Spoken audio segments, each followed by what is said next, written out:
दोस्तों नमस्कार, next gen GS hub पर आपका स्वागत है। मेरा नाम है राहुल टैगोर।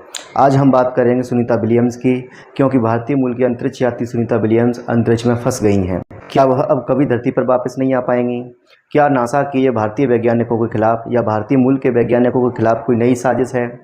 क्या स्पेस क्राफ्ट धरती पर वापस आते समय ब्लास्ट हो सकता है? सुनीता विलियम्स 5 जून 2024 को स्टारलाइनर स्पेस क्राफ्ट में सवार होकर अंतरिक्ष मिशन पर गई थीं।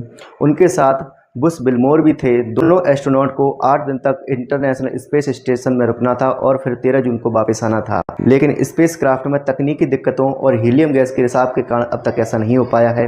वहीं मीडिया रिपोर्ट में कहा जा रहा है कि असल परेशानी क्या है पता नहीं चल पा रहा है। कहा जा रहा है कि अगर यह स्पेस क्राफ्ट सुनीता विलियम्स और बुश विल्मोर को लेकर वापस आता है तो इसमें ब्लास्ट होने की संभावना जताई गई है। वहीं दूसरी तरफ नासा पर दिक्कतों की अनदेखी का भी इल्ज़ाम लग रहा है। 5 जून को जब स्पेस क्राफ्ट की लॉन्चिंग की गई तो एन वक्त पर कंप्यूटर में कुछ खराबी आ गई।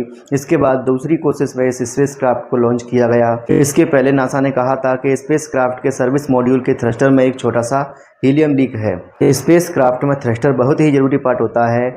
बिना थ्रस्टर के एक स्पेस क्राफ्ट की कल्पना नहीं की जा सकती, क्योंकि थ्रस्टर से ही स्पेस क्राफ्ट को आगे या पीछे मोड़ा जाता है, या यूं कहें उसकी दिशा परिवर्तन, उसकी स्पीड थ्रस्टर पर ही डिपेंड होते हैं। ब्रिटिश न्यूज एजेंसी रॉयटर्स के मुताबिक इस स्टारलाइनर स्पेस क्राफ्ट में 28 थ्रस्टर्स लगे हुए थे, जिनमें से 5 ने काम करना बंद कर दिया है। इसीलिए इस स्पेस क्राफ्ट को अमेरिका के ह्यूस्टन में बैठे हुए इंजीनियर साइंटिस्ट ठीक नहीं कर पा रहे हैं। वहीं नासा को स्पेस क्राफ्ट के लॉन्च से पहले ही पता था कि इसमें हीलियम का रिसाव है।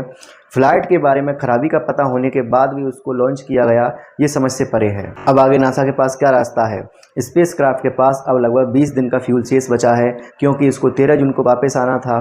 फिर इसके बाद 19 जून की तारीख तय की गई, फिर 23 और फिर 26 जून। अब कहा जा रहा है कि 2 जुलाई को वापसी की कोशिश फिर की जाएगी। 5 जून से अब तक लगभग 26 दिन बीत चुके हैं और स्पेस क्राफ्ट में केवल 20 दिन का फ्यूल शेष बचा है। इतने दिन में सुनीता विलियम्स और बुश विल्मोर को वापस लाने की व्यवस्था नासा को करनी होगी। इसके लिए नासा स्पेस में मौजूद रूस और चीन के स्पेस क्राफ्ट की सहायता ले सकता है, अगर यूएस की नाक नीची ना हो तो। हालांकि सुनीता विलियम्स और बुश विल्मोर के अलावा इंटरनेशनल स्पेस स्टेशन में 5 और एस्ट्रोनॉट मौजूद हैं, इसलिए फिलहाल कोई खतरा नहीं। दोस्तों, ऐसे ही करंट अफेयर्स और जीएस से संबंधित सब्जेक्ट्स पर हम आपके लिए वीडियो लाते रहेंगे। इसके लिए आप नेक्स्ट जेन जीएस हब को अभी सब्सक्राइब करें।